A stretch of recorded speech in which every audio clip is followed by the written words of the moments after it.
J3 avant le choc entre la France et l'Angleterre pour les quarts de finale de la Coupe du Monde et les hostilités entre les deux nations voisines sont déjà lancées. Restez bien connectés, on vous explique tout ça dans un instant. Foot.fr, fournisseur officiel de football. Bonjour à toutes et à tous et bienvenue dans ce nouveau JT Foot Mercato. Un homme fait les gros titres de la presse anglaise ces derniers jours, c'est Kylian Mbappé. Tout le monde craint la star du PSG, sauf un, c'est Kyle Walker. Star de cette Coupe du Monde, Kylian Mbappé confirme ce statut avec déjà 5 buts en 4 matchs avec l'équipe de France. Il est clairement le danger offensif numéro 1 des Bleus et tous les adversaires en sont conscients. L'Angleterre a en tous les cas bien identifié le problème Kylian Mbappé et c'est le latéral droit Kyle Walker qui aura la lourde tâche de s'occuper de lui. Une mission qui n'effraie pas pour autant le latéral droit de Manchester City, loin de là. Ce dernier a d'ailleurs tenu à envoyer un message aux Français en conférence de presse.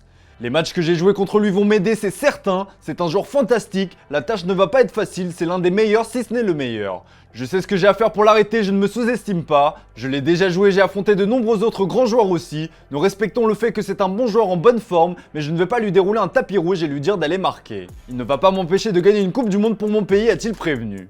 Provocation, mise en garde, le duel est bel et bien lancé entre les deux hommes, d'autant que Kyle Walker en a rajouté une couche en lui lançant un défi. Nous verrons samedi si, comme je l'espère, je suis le plus rapide. Qui sait?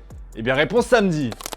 Tout ça nous amène à vous poser la question du jour les amis, qui va remporter le face-à-face entre Kylian Mbappé et Kyle Walker? Comme d'habitude on attend vos avis dans les commentaires. Hier Guillaume vous demandait où devait aller le crack brésilien Endrick, et bien pour vous pas de doute il doit signer au Real Madrid et suivre les traces de Vinicius Junior et Rodrigo.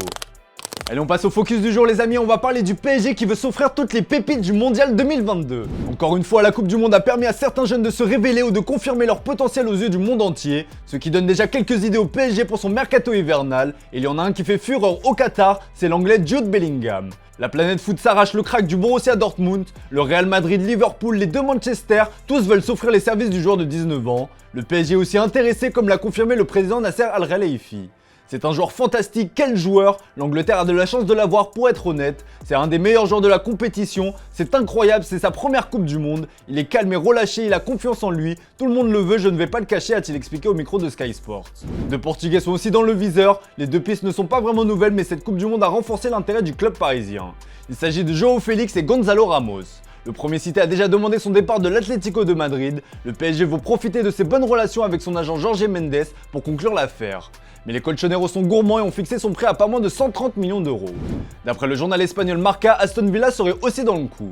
Enfin, le feuilleton Gonzalo Ramos pourrait de nouveau être relancé après le triplé du joueur de 21 ans hier face à la Suisse en 8ème de finale. Et c'est le SL Benfica qui doit se frotter les mains dans cette histoire puisqu'on rappelle que sa clause libératoire est fixée à 115 millions d'euros. Affaire à suivre. Dans le reste de l'actu, l'Espagne est encore sous le choc après l'élimination face au Maroc. Les Belges éliminés, ce sont bien les Espagnols qui ont pris la relève du fameux somme. C'est clairement la sensation de ces 8e de finale, l'élimination de l'Espagne face au Maroc. Lors de la défaite face au Japon en phase de poule, on avait déjà eu un aperçu des limites du jeu de l'Espagne. Et bien ça n'a pas manqué face au Maroc. En 120 minutes de jeu, la Roja n'a jamais réussi à trouver la faille face à une sélection marocaine vaillante. Résultat, une élimination après une séance de tir au but catastrophique. Il n'y a qu'à écouter la réaction des supporters pour comprendre que le seum est bien présent chez les Espagnols. Te organizas mucho, te deja un dineral en venir, en el vuelo, en la entrada, el alojamiento y parece que es un equipo a veces de barrio en vez de una selección nacional. Solo defender y luego se desapareció la Virgen a los penaltis. C'est officiel, après le fiasco de la Belgique en Coupe du Monde, Eden Hazard a pris la décision de prendre sa retraite internationale. La Belgique s'apprête à tourner une page de son histoire après son élimination en phase de poule de la Coupe du Monde. Après le sélectionneur Roberto Martinez, c'est donc au tour d'Eden Hazard d'annoncer son départ. Une page se tourne aujourd'hui. Merci pour votre amour, merci pour votre soutien inégalable, merci pour tout le bonheur partagé depuis 2008. J'ai décidé de mettre un terme à ma carrière internationale. La relève est prête, vous me manquerez, a-t-il écrit sur ses réseaux sociaux. Le capitaine de la génération dorée de la Belgique a donc décidé d'abandonner le navire à 31 ans et après 33 buts en 126 sélections avec les Diables Rouges.